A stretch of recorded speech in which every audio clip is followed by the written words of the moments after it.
When you open up a can, you may not notice the lining inside, but believe it or not, that lining may contain a synthetic estrogen. That's right, a sex hormone, and it's in almost every single can we consume.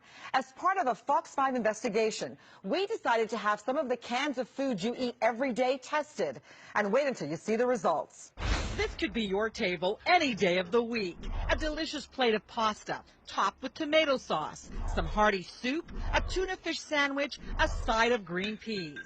Food that millions of Americans consume daily. But wait until you see what could be inside your food. This is a chemical that the people who put it into plastic were insane. His name is Dr. Fred Vom Saal. He's a professor of biology at the University of Missouri. You may not know his name, but you probably know his work.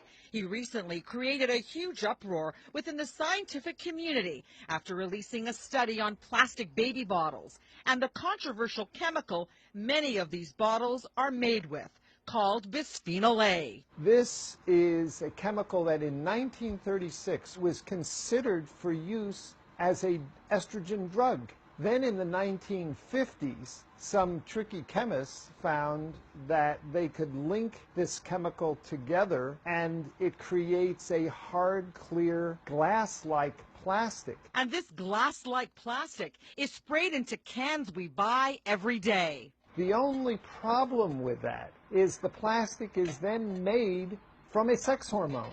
And it's virtually in every can of food we consume. And according to Dr. Vom Saal, bisphenol A is a big problem because he says it leaches into the foods we eat. And when you heat this plastic or put tomato sauce in it, the acid degrades the plastic and then the food that's in there is full of this sex hormone.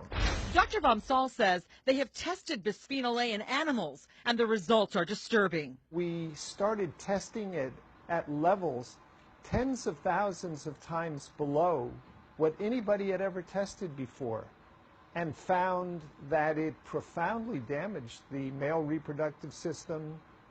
Now we know it causes brain damage and it causes breast cancer and prostate cancer. So we decided to do our own tests of common foods we eat every day.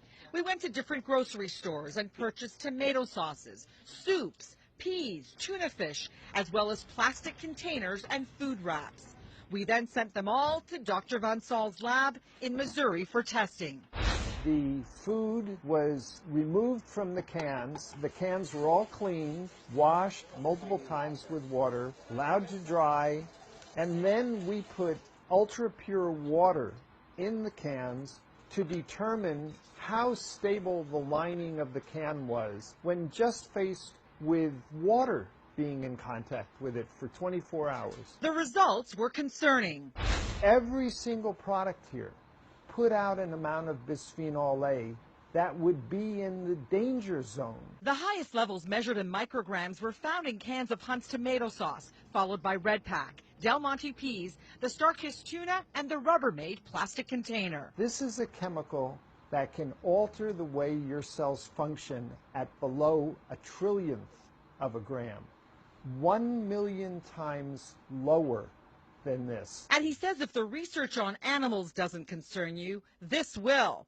Dr. Vom Saal says when he places bisphenol A leached water into a test tube with breast cancer cells, the cancer cells multiply rapidly. These amounts would massively stimulate these cells.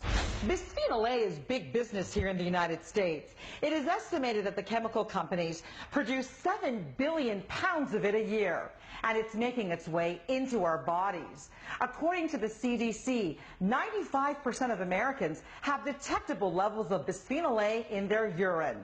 Dr. Vom Saal says the worst thing anyone can do is microwave food in a plastic container covered in plastic wrap.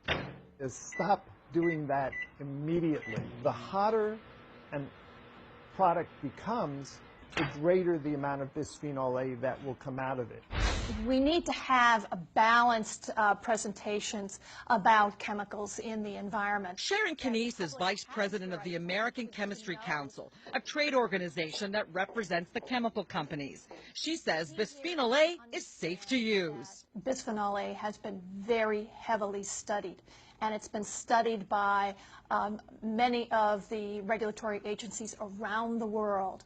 And consistently, they have stated that for the current uses, that bisphenol A is safe. The FDA tells us it is actively reviewing the safety of bisphenol A, and in a statement adds, considering all the evidence, including the very low dietary exposure to BPA, and the fact that bisphenol A has not demonstrated adverse effects when consumed by animals in amounts far higher than humans would consume, FDA sees no reason at this time to ban or otherwise restrict the uses now authorized. It has never been banned by any country around the world, and we're confident in its use. Dr. Vom Saal says the FDA and other federal agencies are working with antiquated data. There are 700 published scientific studies about the health effects of bisphenol A that the FDA has never gotten around to looking at.